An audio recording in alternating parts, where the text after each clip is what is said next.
Now we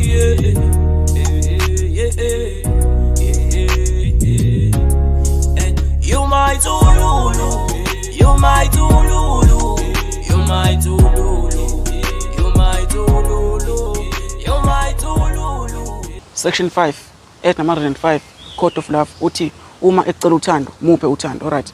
Igama lami uthina Wadlamini Sibongo, but thina simple best umuntu solution lo. Wale phansi hadinga santombi sikho semthanyoni, le umjolo roundini. Lapha namhlanje sekwi-secret location. Lapho sibiza khona insizwa yakithi, khona udaba oluncane ifisa simlungisele lona, siphinde futhi simhlanganise umuntu lo afisa ukuxoxa naye namuhla. Kodwa konke lokho ekuzobe sixoxa namuhla, siyokuza kulona iqhawe lelisibizile. Ngoba thina silandiwe asinawo ulwazi omningi. Cha ningisiza ukuthi emakhaya lapho nihleli khona sihambeni sekuyena mfowethu asichazele lonke udaba lakhe bese sibone segibela kanjani. Igama lami ngisandile Sibongo ngakwaXulu ekhaya kusehadinga eSantombe. Ngize lapha ngizocela ukulekelelwa kulolu hlelo ukuthi kukhona umuntu wesifazane bengikade ngizwana naye ebudlelwaneni bobungane. Kodwa manje sekuze kwaze bakhulu ubungane kumina badlulela othandweni. Yabo. Esikhathi nje esiphambilini besikade siswana kakhulu singabantu abakhona ukuthi banikane. Ngeke ngize ngichaze kakhulu kodwa kona bengicela usizo.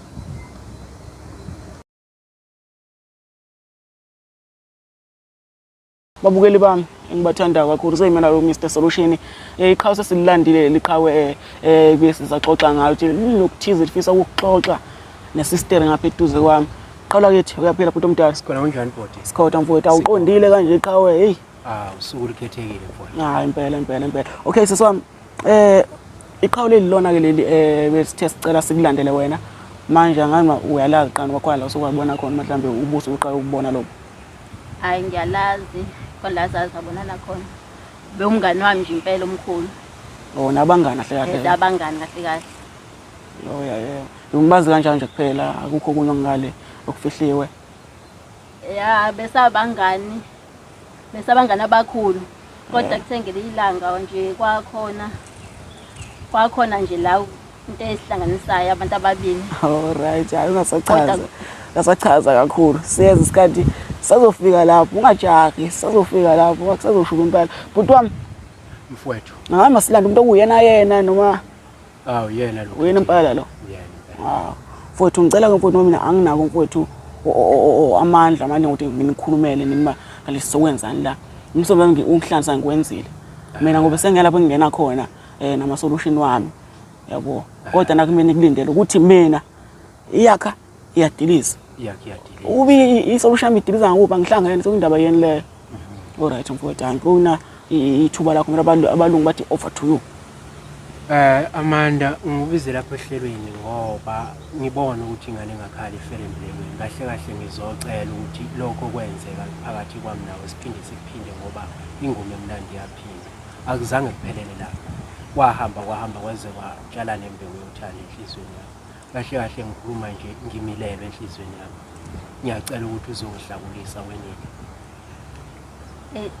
Siya angifuni uqamba amanga yabo lento yenzeka phakathi kwethu ngalalanga kwaba iphuthe elikhulu kabi ukuba abangani kwethu bekufanele kugcine lapho ukuthi siba abangani nje hayi kuze kufike lapha la sagcina sesi uxolo ngokungena kancane nje emlomeni. Ngiyazi ukuthi kuwena kubukeka kanjani, ngiyazi futhi ukuthi okwenzeka kuwena kubukeka kanjani.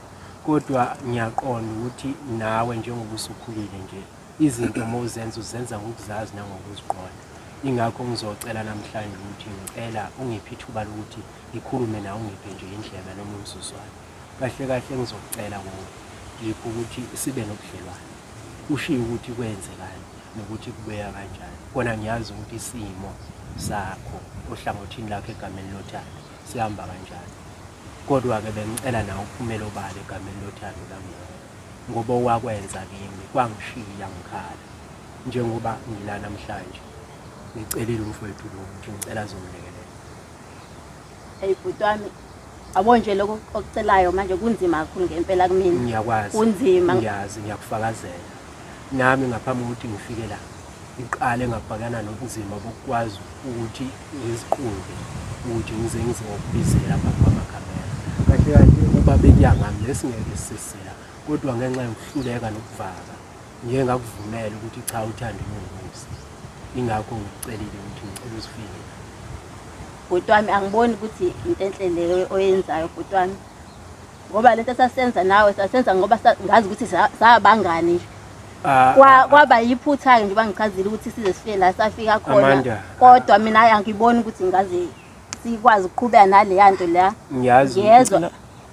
Ngiyazi ukuthi wena kunjani konke kubuya kanjani. Angizange ukuzophikisana nawe la noma mhlambe ukuzoqhathanisa imibono. Kahle kahle ngizozehlisa kuwena ngizosendlala ngizocela. Ingakho ngicela ukuguqa kuwena wena unginikeze umhlaba. Ngisacela nje ukungena kancane.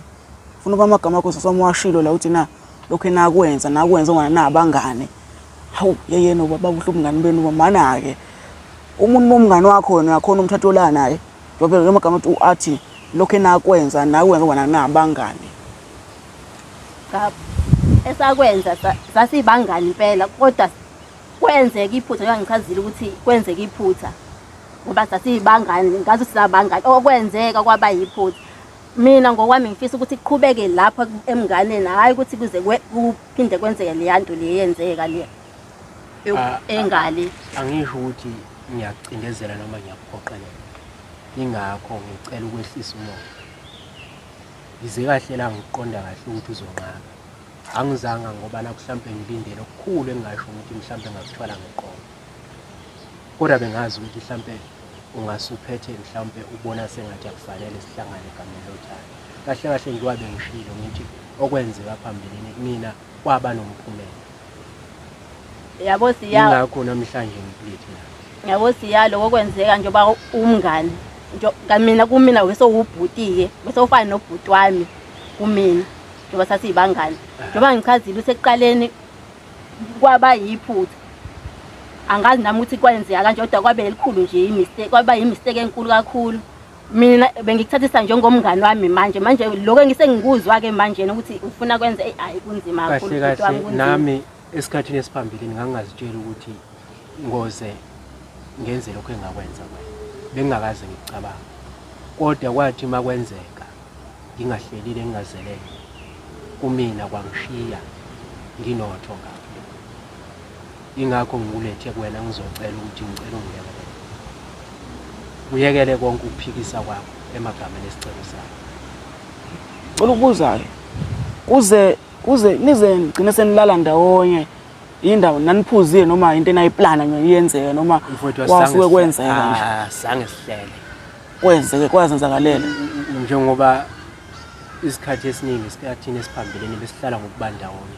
Kwenzeka lapho saba nobusuku sindawonye. Nakho uthi kwayilapho khona ke kwenzeka lokwenzekalayo. Alright. Iqhawula mina nawe untathandana naye. Uhlangothini Cha ngizibona neqiniso ungamfihli ngabe khona. Wena mfowethu kahle kahle ngihlela ukuthatha unkosikazi wesibili. Hey, ngathi ziyanda ke ndawo. Ngani na? Awona into esibe lesibhicongo ke le. Ngani na ngoba ekhaya ngazalwa ngangedwa ekuzalweni kwami ngedwa. Ngazwa ngihleli ijoke emhlanje nasemahlombe ngangokuba kwahamba kwaze kwabonakala ukuthi uma ngabe uhamba mina emhlabeni ngingayitholi ingane yomfana njengoba emfazini oqala ngingazange ngithole. Asica sibalansise. Wadlula ke emhlabeni. Cha sibalansise. Manje uhle uthatha umfazi wesibili. Shuthi usisi uzoba intombi yesithathu.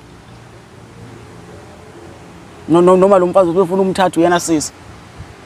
Mfowethu ake ngithi ngicela ukukuphindela njengoba bengisho kwasekuqaleni ukuthi unkosikazi benginayo akasekho emhlabeni. Right ngiyaxolisa uzalokho right. Manje ke ngisenaye yena yikho ukuthi akasekho emhlabeni ngokwenyama kodwa ngokomoya usenami. Ingakho bengithi ngicela wesibili ngani na ukuze ngikwazi ukuthi nami njengendoda ngithola indlalifa ngoba lo uqala wangizalela amadodakazi kuphela. Manje ingakho bengicela kuye ngoba ngisho ngithi ngimazi kangcono kunabantu abaningi. Njengoba ngicela kuye ngoba yena ngokukhethekile uyami inhliziyo ngani na ngakho ukuthi ngiyabona okuningi uyakwazi ukuthi ama requirement engiwafunayo uyawameet. Ngilifundile ijongo njanje olide. Siswami. Yebo futhi. Engathi sekubona nje yabona ukuthi makuthiwa ulekhe intwana kana ngisambungeso lento asengibongeso lika maqondana. Yabona into ihamba kanjalo manje. Hayi ngiyabona impela. Kahle angizelanga uthando nje kuphela. Angizelanga uthando nje kuphela. Ngani na ngoba ngingedwa kahle ngingedwa enyameni. Ngedwa emphefumulweni. Kahle ngibuzwa ngumzwa ngedwa. Hayi ngoba nakho ngifuna ukufida noma ukufunza inyama, kodwa ngiyafuna ukufunza nenhliziyo. Njengoba ungokhethekile-ke kweyami inhliziyo. Ingakho ngizokucela ngizokuncenga. Kungesikwa mhlawumbe ukuthi umunqaba ngizotheneka manje. Hayi ukuthi mhlawumbe ngisithathile isinqumo sokuthi ngizokuvumisa. Ngiyakuzwa. Ayisiyanga ngoba usuchazile konke. Umngani nami siya omkhulu nalo kwenzeka kodwa usuchazile ukuthi wathi mawubona ngaleko kwenzeka kwabe sekuba khona okubukayo ngani. Usuchazile futhi ukuthi ave ukuthi nje uyiloko kuphela ufuna kube khona okunye okuzokwenza okumalunga nekusasa. Ya. Ingathi nje kuyimvela kancane kona ukuthi esikhathini samanje kube khona umuntu ozokhuluma kanjalo nje. Yabo njengomngane wami omkhulu ngiyakwazi angiyiboni inkinga ngiyacela nje ukuthi mina kaba singaqhubeka kaba sibone ukuthi enza kanjani. Ngiyabona-ke namhlanje ngizoke ngilala ubuthongo. Hawu no bani. Ngiyabonga. Ngimdala kulento khayo. Alright, okay. Ngicela ukubonga nakuwe, ngicela ukubonga nje kancane nje, ngicela ukubonga nje kakhulu. Kuyikuthi ngeswela amagama kubonga. Ngenxa yokuthi angisiyena umuntu ongasho ukuthi uhlome kakhulu ngamagama mhlawumbe engasho ukuthi akhethekile for ukubonga. Kodwa okusenhlizweni yami ukuthi ngijabulile kakhulu. Shuthi wona sesowami mina senginayo ilungelo lokuthi wena sengalali ngoba thina it's me, it's you. Hayi yekele lokho sesibidlala sesibabili leyo ngikhathi ezikhethekile. Alright. Ndoda amadoda ngikubongela mfowethu. Siyabonga kakhulu ngiyabonga. Lokho kwenzile ukuthi amandla ungenza umuntu ebantwini. Lokho kwenzile eqhawe. Ngizokwazi manje ukuthi ngengizizwe bengingasazizwa nyomuntu esemhlabeni. Lokho kwenzile eqhawe ngiqale ngakubuka ngathi kuyisibhicongo. Yabo kodwa bangihamba ngezindlela obeka ngayo story sakho mfowethu usho ukuthi uyindoda elaziyo ilokhuzana istory sami inothi ihleleni. Yazo lonto leyo. Mina nje ngikufisa mfowethu ukuthi kube ukuthi into le ngijolo ukuyitshela bonke abantu abajwayele usibhayela lapha ekhaya ukuthi ngeke ngikujabulela ukuthi lokhu ekusobe kulethe bekuzelela ekhaya ngoba ukuthi uthando lweqiniso akusilo umthando lwenkanuko ngoba uthando lwenkanuko mfowethu lukhipha imphefumulo eminingi kakhulu kanje futhi ngiyabona uthando lweqiniso alisandile kepha futhi nathi uthembisile ukuthi usisi lo uzomthanda ngothando lolweqiniso. Ngizomthanda ngalolu oluyisidingo senhliziyo yakhe. Alright. Shuthi sesingasho sithi sesihlanganise abantu ababili ngiyaza kuplan indaba zomshado futhi so nje babukele emakhaya Mr Solution abangizi ukuthi Mr Solution kumahala mfowethu hlanganisela abafowethu la yasaqonda into zabo la shuthi sezinto eziwu2 thina la kulohlelo leli siqomisile sasana basiqomisile sizoshadisa maduze nje umakoti ngowethu igama uthina isibongo kwadlamini bathina Simple Best uMr Solution ufale phansi hadinga Santos wezemthando ibenanyawo leli bafana bami nginithanda ngothando lami nodali peace and love. Sanibonani igama lami nguAmanda wakacela isibongo lana bekade ngihlangane nomngane wami uSiya besibangana abakhulu kodwa uthe meseze lana ezokhala kakhulu ukuthi uzizwa kanjani ngami obekade ekhala ngako ngase ngiyakwazi ukuthi ngimvumele ukuthi siqhubeke sithandane kuhambe kahle kuye phambili ngoba uvezele ukuthi akeke ubuthando kuphela ufuna ukungeza nonkosikazi. Kuloko ngijabulisa kakhulu ngoba umuntu engimazi ngiyamethemba futhi ngoba bekade kumngane wami sithembana nakukhona emnganeni. Ngakho ngiyamethemba kakhulu lokho kuyangijabulisa ukuthi ngiqondana nomuntu ade kumngane wami engabe ezodlala ngami engimaziyo. You're my Tululu, you're my Tululu.